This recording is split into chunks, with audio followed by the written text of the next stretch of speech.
వారికి అధికారం తప్పించి ఆ చేతులు తాళాలకి చేతులంతా కూడా వెనకుండే ఒక సజ్జల రామకృష్ణారెడ్డి గారు ఇంకొకరికో ఉంటాయి తప్పించి వీళ్ళు ఏమీ చేయలేనటువంటి పరిస్థితి. ఏమీ చేయలేక అక్కడి నుంచి ఇక్కడికి వచ్చి రాజధాని ప్రాంతంలో సుచరిత గారు ఏం చేస్తారు చెప్పండి? ఏమీ చేయలేరు. కాబట్టి దళిత బిడ్డ మరి అదే దళిత బిడ్డలు డాక్టర్ సుధాకర్ అనే వ్యక్తి ఒక మాస్క్ అడిగితే ఆయనని మానసిక రోగిగా చిత్రీకరించి చంపించిన మాట వాస్తవం కాదా?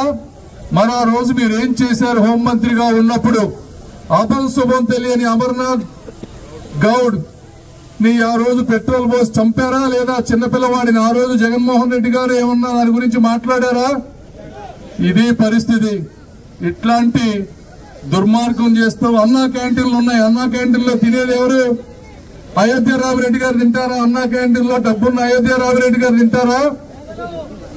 విజయసాయి రెడ్డి గారు తింటారా? సజ్జల రామకృష్ణారెడ్డి గారు తింటారా? లేకపోతే జగన్మోహన్ రెడ్డి గారు తింటారా? అక్కడ భోజనం పొద్దున్నుంచి సాయంత్రం వరకు కష్టపడే కార్మికులు తింటారు.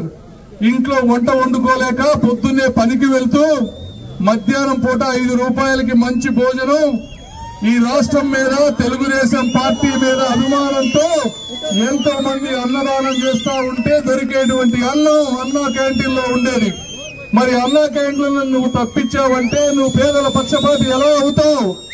ఏ విధంగా ఈ నిర్ణయాన్ని నువ్వు సమర్థించుకుంటావు జగన్మోహన్ రెడ్డి గారు? ఇది వాస్తవాలు బ్రదర్స్, మీరందరూ అర్థం చేసుకోండి.